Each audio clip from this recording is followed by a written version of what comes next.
네, 안녕하세요. 버디카입니다. 오늘은 벤츠에서 새롭게 출시된 CL2 모델을 시승하러 나왔고요. 6기통 CL2450 모델이고, 제가 잠깐 주행한 바로는 일반적인 E클래스 까브리올레나 쿠페 같은 모델의 세단의 느낌보다는 AMG에 가까운 승차감이나 엔진 배기음을 보여주고 있어요. 네. 디자인적으로는 쿠페이기 때문에 아무래도 가족 패밀리용보다는 이제 좀 젊으신 분들이 많이 선호하실 것 같고요. 안쪽에 있는 인포테인먼트라든가 아니면은 이제 스티어링 휠의 재질이나 아니면은 실내의 재질도 대부분 E클래스랑 동일해요. 하지만 투도어기 때문에 이제 주차 공간이 좀 협소하신 쪽에서는 이제 문을 열고 내리기엔 좀 불편할 수 있고요. 휠 디자인도 이번에 E클래스에서 새로 나온 휠 디자인입니다. 실내 같은 경우에는 현재처럼 E클래스에서 이번에 새롭게 나온 실내 디자인이 전부 다 동일하게 채택되어 있고요. 사실 뭐 특별한 점은 주행하는 느낌에서 차이가 많이 나는 것 같고, 그리고 실내 재질에서는 가죽이 좀 얇아요. 그리고 시트 자체가 좀 딱딱합니다. 그래서 주행할 때 사실 승차감이 좋은 거는 기대하시면 안 될 것 같고요. 나머지는 제가 주행하면서 설명드리겠습니다. 그리고 측후면부와 뒤쪽 같은 경우에는, 측후면부는 바퀴 위쪽이 좀 약간 오버핸드 식으로 세팅이 되어 있고요. 라인 자체는 곡선형으로 굉장히 유려한 디자인으로 세팅되어 있습니다. 그리고 뒤쪽 헤드램프 같은 경우에도 이번에 새로 나온 CL2 모델이기 때문에 다른 E클래스와는 조금 차별화를 준 것 같아요. 이런 부분에서는 좀 큰 장점일 수 있고, 트렁크 공간 한번 보여드릴게요. 트렁크 공간은 좀 협소합니다. 골백을 실을 수 있을지 모르겠어요. 좀 골백이 실기 어려울 것 같고, 뒷좌석에 실는 방법밖에 없을 것 같습니다. 쿠페형이나 까브리올레의 단점이죠, 이런 부분들이. 그리고 머플러 디자인은 뭐 이 기존에 있는 E클래스랑 뭐 큰 차이 없는 것 같습니다. 디자인적으로는 굉장히 예쁘네요. 예쁘게는 굉장히 예쁜데, 아무래도 쿠페라서 이제 포기해야 될 부분이 많기 때문에 실내 공간이라든가 아니면 승차감, 트렁크 공간, 이런 부분들을 전부 다 포기해야 되기 때문에 그런 점에서는 좀 호불호가 나뉠 것 같습니다. 네, 시승기 준비해 보겠습니다. 실내에 들어왔고요. 사실 실내 같은 경우에는 큰 차이점은 없습니다. 요즘에 나오는 뭐 대부분의 모델들이 벤츠뿐만 아니고 BMW나 아니면 현대에 있는 모델들도 대부분 인포테인먼트 안쪽에 전부 다 싣는 형태이기 때문에 해당 뭐 큰 기능을 차이는 없는 것 사용하려면 같고요. 시동을 켜주세요. 시동 켜서 설명드릴게요. 스티어링 휠의 부분 같은 경우에는 지금 E클래스랑 뭐 동일하게 들어가 있다고 보고요. 전방 계기판도 뭐 C클래스, E클래스, S클래스 뭐 그렇게 큰 차이는 없어요.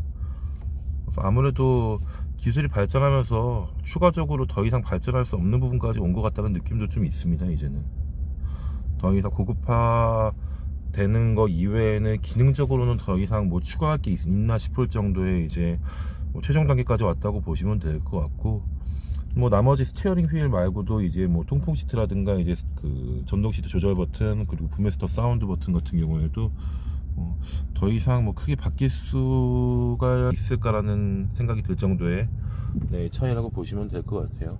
다른 부분 스타트 버튼이라든가 이런 부분도 전부 다 동일하기 때문에, 요즘에 추세는 이제 자동차 같은 경우에는 제 기준에서는 어떤 브랜드가 어떤 승차감을 내냐기보다는 어떤 브랜드는 어떤 장점이 있고, 어떤 브랜드는 뭐 스포츠성인 장점이 있고, 어떤 브랜드는 뭐 재질을 좀 고급스러운 걸 써서 실내 자체가 좀 화려한 느낌이 있는 브랜드가 있는 것처럼 장단점이 있는 것 같아요. 이런 이제는.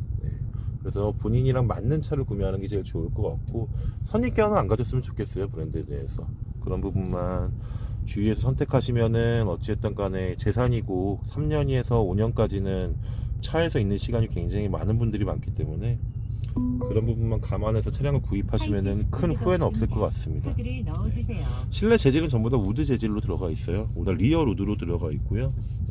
나머지 부분은 크롬은 이런 테두리나든가 송풍구 쪽에는 좀 신경을 써서 넣은 부분인데, 뭐 천장 재질도 그냥 천으로 들어가 있고, 사실 이 차량 같은 경우에는 금액대가 좀 있는 차량이에요. 1억 가까이 하는 차량이기 때문에 천정 재질은 좀 아무래도 스웨이드라든가 이런 부분을 좀 넣었으면 어땠을까 하는 생각이 아쉬움은 좀 있는데, 뭐 제가 아쉬워한다고 사실 벤츠에서 바꿔주지는 않으니까요. 좀 더 고급스러움을 더했으면 더 좋겠다는 생각은 있고, 450 모델에서 신형으로 변경되면서 이제 CLE 모델로 나온 거고, 가격은 기존에 있던 E클래스 450 쿠페라든가 이제 까브리올레 모델이랑 비슷한 수준으로 나왔어요. 네, 제가 이제 시승하면서 추가적으로 더 설명드리겠습니다. 이제 시승 출발해 볼 건데요. CLE 모델을 탔는데 지금 잘 들리실지 모르겠지만 지금 배기음이 조금 있어요. 그래서 기본적으로 배기음이 좀 세팅되어 있는 거고, 지금 놀랍게도 스포츠 모드가 아닌 컴포트 모드에서도 이렇게 스포츠 배기가 세팅이 어느 정도 되어 있고요. 네, 스포츠 모드를 놓게 되면 배기음이 좀 더 커집니다.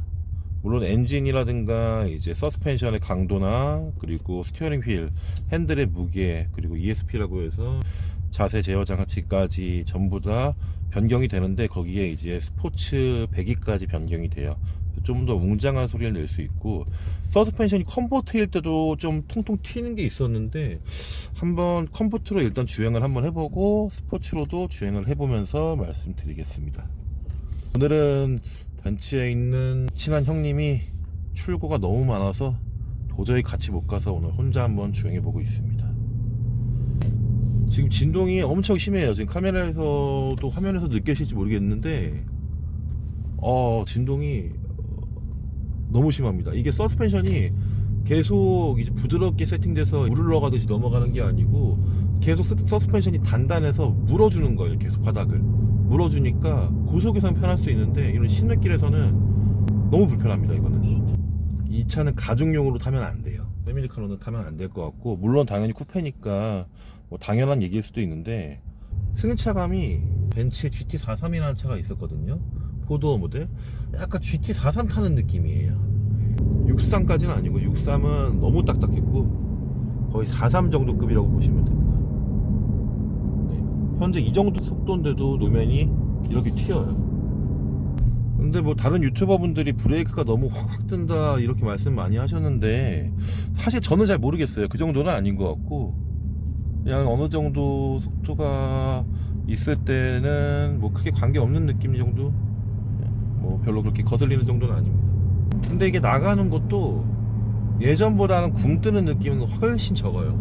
훨씬 적은데, 그래도 순간적으로 뭐 하면 안 되겠지만 당연히 끼어들기나 할 때나 이럴 때는 순간적인 속도가 조금 더뎌요. 노면 스트레스가 많이 올라오면서 순간적인 가속이 떨어진다는 거는 사실 벤츠가 차를 되게 잘 만드는 회사인데 왜 이렇게 세팅한지는 잘 모르겠네요.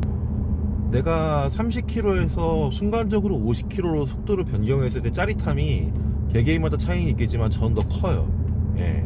주변에 있는 분들도 저속에서 고속으로 순간적으로 올라갈 때 짜릿함이 더 크다고 얘기를 하는데, 물론 당연히 6기통이니까 마력수도 있고, 기존에 이제 벤츠 기술력으로 6기통은 워낙 오래 많이 만들던 이제 회사니까 당연히 고속에서는 좋겠죠. 아우토반의 황제라고도 하고, 뭐 당연히 고속이 좋겠지만, 그거는 이제 독일에는 아우토반이 있으니까 그건 독일 사정이고, 우리나라 같은 경우에는 최고 속도 해봐야 110km, 120km인데 순간적으로 가속을 했을 때, 제가 이게 순간적으로 가속을 한 거예요. 굼뜨죠. 이런 부분이 너무 아쉽네요. 네. 자, 밟아보겠습니다. 하나, 둘, 셋. 그쵸? 한 0.5초, 1초 사이 정도가 순간 굼 떴다가 쭉 나가요. 네. 쭉 나가는 것도 물론 뭐 타브랜드 대비해서 사실 좀 적은데, 그래도 굳이 얘기하자면 좀 늦습니다. 일단 반응이. 자, 스포츠 모드로 한번 변경을 해볼게요. 배기음이 좀 달라졌죠. 배기음이 좀 더 커졌고요. 좀 까랑까랑한 배기음이에요. 당연한 얘기지만 이제 엔진까지 스포츠 모드로 변경되니까 기본적으로 이제 RPM 게이지가 높게 세팅이 돼서 주행이 되고요. 서스펜션의 차이는 좀 있는 것 같아요. 컴포트보다 더 딱딱해졌습니다. 확실히 반응이 더 빨라요. 확실히 빨라요. 그냥 자연흡기 같은 느낌도 조금 있네요. 순간적으로 밟았을 때. 근데 자연흡기 같은 느낌이 있다는 게 사실 뭐 좋다고 생각하시는 분들도 있고 그런 거 좋아하시는 분들도 있는데 터보 차량에서 자연흡기처럼 되면 안 되죠. 80km 속도 디자인적인 거를 제외하면 사실 좀 안타까운 차량이네요, 이 차량은. 네. 다시 한번 가속해 볼게요. 80km 속도 셋, 제한 둘, 구간이 하나. 시작됩니다. 어떤 느낌인지 아시겠죠? 네. 셋, 둘, 하나. 약간 이런 느낌이에요. 네. 멈췄다 가는 느낌. 작은 어린아이가 살짝 잡고 있다가 딱 놔주는 느낌이에요. 스포티한 걸 좋아하시는 분들은 좋아할 수는 없어요. 예. 왜냐면은 즉각 반응이 와야지 이게 느낌이 오는데 그런 느낌이 좀 덜하네요. 예. 다시 컴포트 모드로 변경해서 주행을 해볼게요. 뭐 사각지대 경보등이나 이런 거는 당연히 다 있는 거고 어라운드 뷰 카메라 화질 뭐 이런 건 더 이상 얘기하지 않겠습니다. 뭐 전 브랜드가 다 좋아요 이제. 뭐 옛날에 BMW 안 좋다, 뭐 어디 안 좋다, BMW 사운드 안 좋다, 뭐 벤츠는 뭐가 안 좋다, 뭐 센서가 너무 예민하다, 그런 거는 이제 사실 큰 의미 없을 것 같고, 또 이제 마력수 같은 경우에도 380마력이니 뭐 410마력이니 내가 주행을 해봐야 돼요. 380마력짜리 차가 오히려 내가 더 빠르게 느껴질 수도 있고 세팅을 어떻게 하느냐에 따라서 다르기 때문에 무조건 뭐 마력을 신봉하는 거는 좀 바보 같은 짓이고요. 마력은 말 그대로 수치일 뿐입니다.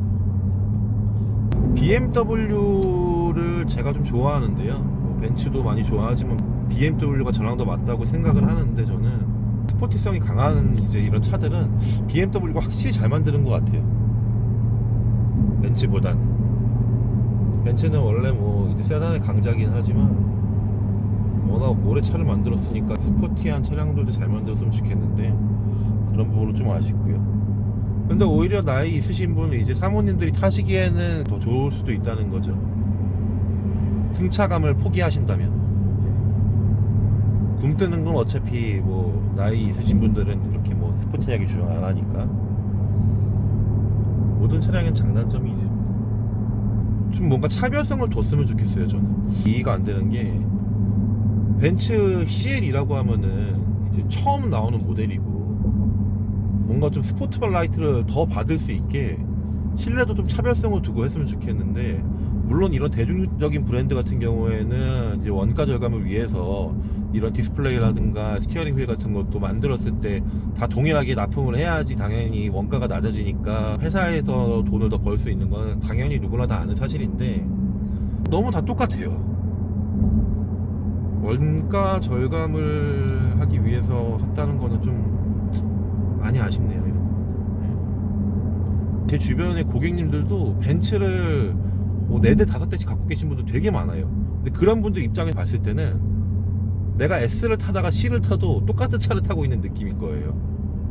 네. 물론 승차감이나 이런 건 차이가 있겠지만 그런 게 싫어서 S를 안 타시는 분들도 있어요.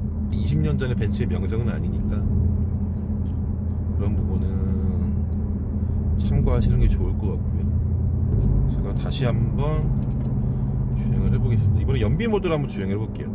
아, 연비 모드로 하니까 예전에 이제 나왔던 타력 주행이라고 해서 탄력 주행이라고 하고 타력 주행이라고도 하는데 RPM 게이지가 엑셀을 떼면은 쭉 내려가죠. 네, 이게 내가 현재 지금 주행하고 있는 탄력으로 계속 그 속도를 유지시켜 주는 거예요. 최대한 그 동력을 이용해서. 근데 이렇게 했을 때는 이제 장거리 주행할 때, 특히 고속도로 주행할 때 연비에 엄청 큰 도움이 됩니다. 이 타력 주행 같은 경우에는. 지금 현재 엔진이 꺼져 있는 상태예요. 엔진 소리 안 들리시죠?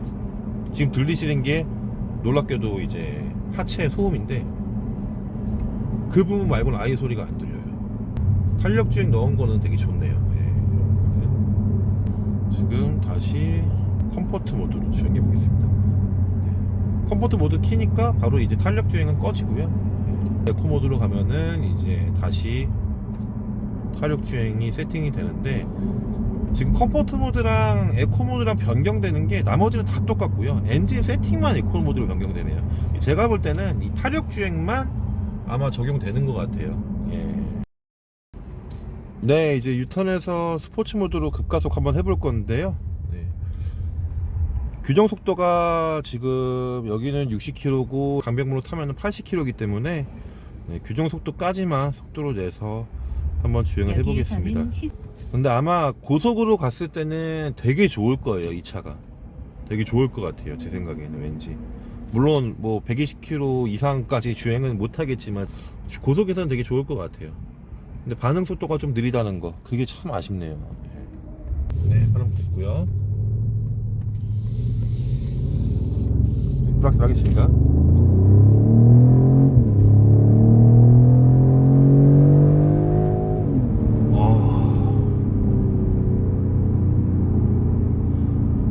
한 70km부터 그 다음부터는 스트레스가 전혀 없어요. 70km 속도 제한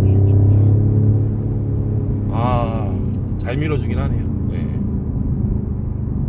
제가 아까 말씀드렸던 거는 30km, 50km 이 정도 사이에서 순간적으로 속도를 냈을 때 좀 답답하게 멈췄다가 나가는 느낌, 누가 뒤에서 살짝 잡고 있는 느낌이 있다는 거고, 스포츠 플러스를 놓고 70km, 80km 이상 올라가니까 그때부터 좀 차량의 진면목이 나오는 것 같네요. 이 차량 같은 경우에는. 물론 승차감이 좀 딱딱한 거는 아까 말씀드렸던 것처럼 이제 장단점일 수 있어요. 물론 이런 거 좋아하시는 분들도 있을 수 있으니까 그런 분들한테 장점일 수도 있는데, 30-40km에서 순간적인 가속이 좀 답답하다는 거는 누구한테도 좀 단점일 가능성이 더 높은 거죠. 그런 걸 사실 좋아하시는 분들은 많이 없으니까. 그리고 스포츠 모드 놨을 때, 컴포트 모드 놨을 때 성향이 많이 달라요. 이 차 같은 경우에는. 다른 차들은 뭐 서스펜션 세팅도 그렇게 큰 차이 안 나고 이런 느낌을 많이 받았는데, 뭐가 바뀐 거야? 약간 이런 느낌을 받았는데, CLE 같은 경우에는 그런 느낌이 확 차이가 나고요. 약간 호불호가 있는 차겠네요, 이 차는. 벤츠는 또 마크가 주는 그 무게감도 있다 보니까 사실 브랜드만 보고 구매하시는 분이 많지는 않지만 브랜드를 무시할 수는 없죠. 제가 지금 한번 확 밟아볼게요. 뒤에 차가 없거든요. 한번 밟아볼게요. 약간 꽂히긴 하죠. 살짝 꽂히긴 꽂혀요. 편하다고 얘기하기에는 좀 어려울 정도의 느낌이다. 사실 뭐 더 이상 이제 시승기를 찍을 의미가 없을 것 같아요. 네, 이 차는 좀 약간 많이 실망스럽네요, 이 차 같은 경우에. 네, 시승기는 여기까지 찍겠습니다. 감사합니다.